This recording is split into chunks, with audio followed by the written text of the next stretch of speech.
Sup Shredders, my name is Logan, aka Spiderhands, and welcome to an SP Reacts, where today we have ourselves a track from an act named Phillip, titled A Murderous Mind. And if we switch over to here, we have ourselves the art for this on the screen on MusicBee. This is from a project named Wednesday the Musical, fan-inspired songs and music, so that's cool, and we're going to listen through this track from start to finish, and we're going to hear what we think. Let's go, let's do it. What do we have? Pizzicato strings. Normal is dull, boringly bright. Give me shadows bathed in moonlight. Whispers of crime, clues intertwined. That's when I thrive, my murderous mind. Interesting panning of the vocals here on the left. Bloodstains and riddles, dark alibis, stories of terror behind innocent eyes, villains and victims, the twisted design, perfectly woven in my murderous mind. A murderous mind, delightfully grim, each morbid secret I revel within. Mysteries whisper. Interesting movement into the head voice there. Lost in the joy of my murderous mind. Great job adaptation to a harpsichord here.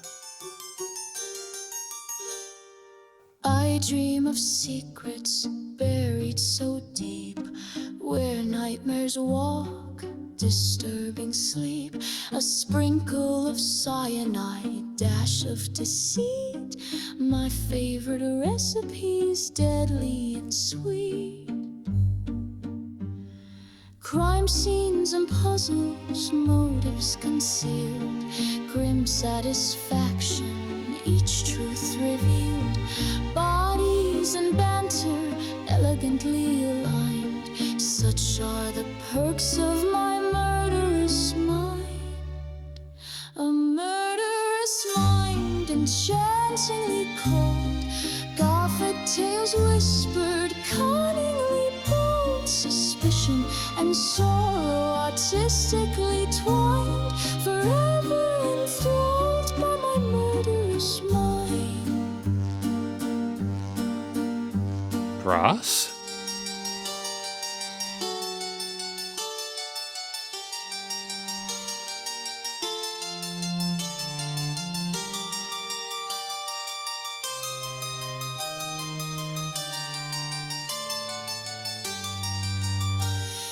Don't call it twisted, this art that I choose. Some paint with colors, I paint with clues. There's beauty in darkness, deliciously defined. This glorious curse, my murderous mind. A murderous mind, wonderfully bleak. Fascination thriving, each darkness unique. Shadows invite me, mysteries bind. Always at home with my murderous mind. Great retardando at the end.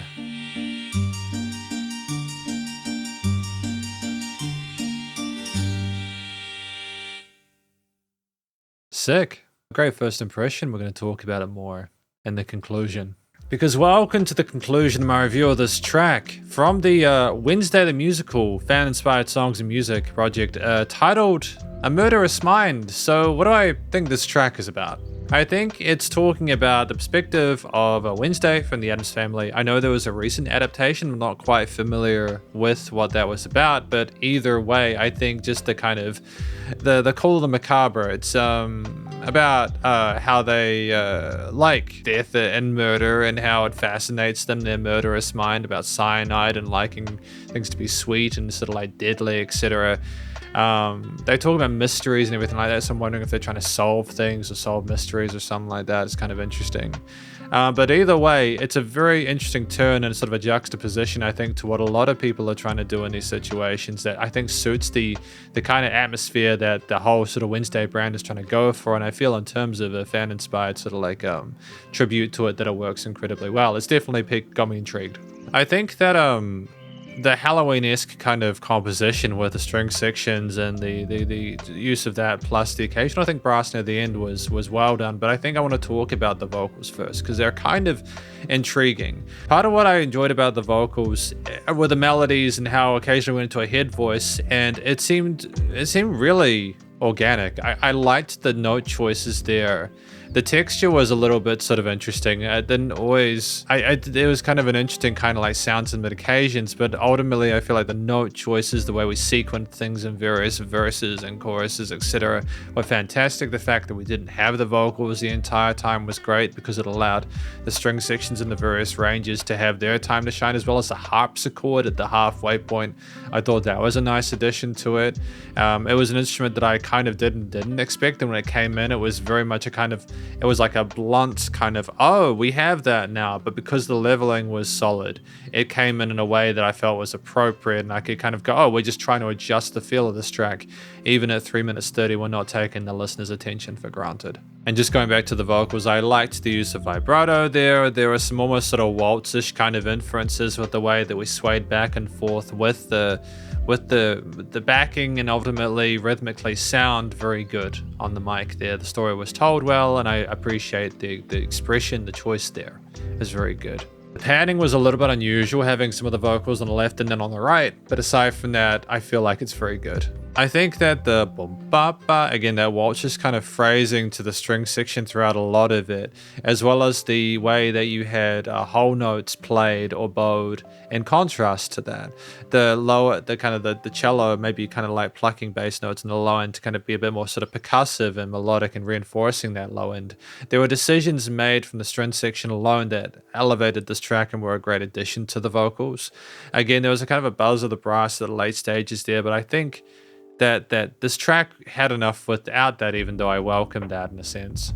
But I think we definitely structurally needed that harpsichord to arpeggiate those chords as alpha or separate transitions and individual sort of like concepts within it to be a little bit less predictable. We did add different chord progressions overall, several distinct sections that we went between, and we had layers interact with each other as we went along. It wasn't just completely separate. Although to be fair, the strings were more subtle in those harpsichord sections, but I just feel like just to give a bit of added context for the chords in that part, which was very good. But the balancing of flow of it was tight, and I think there was a sort of a maturity and awareness of both fundamentals of music theory and composition to be able to allow these parts to flow like this, to know how to have those sort of counter rhythms and different sort of like ways of phrasing different parts to create a really interesting moving tapestry, whilst also working beyond major and minor triads to allow some occasional diminished parts there, but whilst softening them enough to not seem too brash with a lot of the pull coming from the vocals. I just feel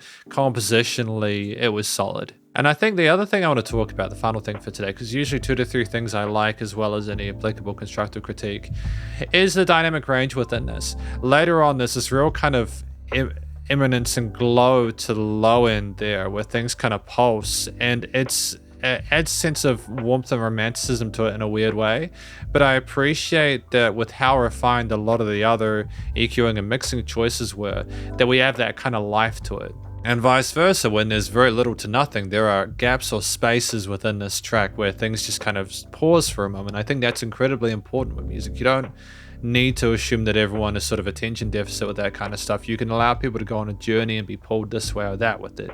So ultimately, I think the leveling was tight, but it's also dynamic range, the ability for the instruments to breathe, as well as for the vocals to seem like they've got some sense of life within the mix. And ultimately, I'm well happy with it. I feel like, again, it's the vocals, with the melody, the choice, the expression there, and the techniques used with the vibrato, other parts, as well as the structuring of the technique with the various different chapters and the way they integrate in the studio production that is tight and particular the dynamic range. Again, as I said before, it's a good first impression to, again, Wednesday the Musical, and I wish Phillip and everyone else involved the best of luck, because thank you for watching my review of this track from an actor named Phillip from the Wednesday the Musical, titled The Murderous Mind, and hopefully you enjoyed it. If you did, please do go show them some love via their various social medias and their Lando page, and stay cool and stay safe, and please remember to support your local musicians and artists at this point in time, as we need the help more than ever with all the crazy stuff going on in the world. And I will catch you in the next SP Reacts. Spiderhands out.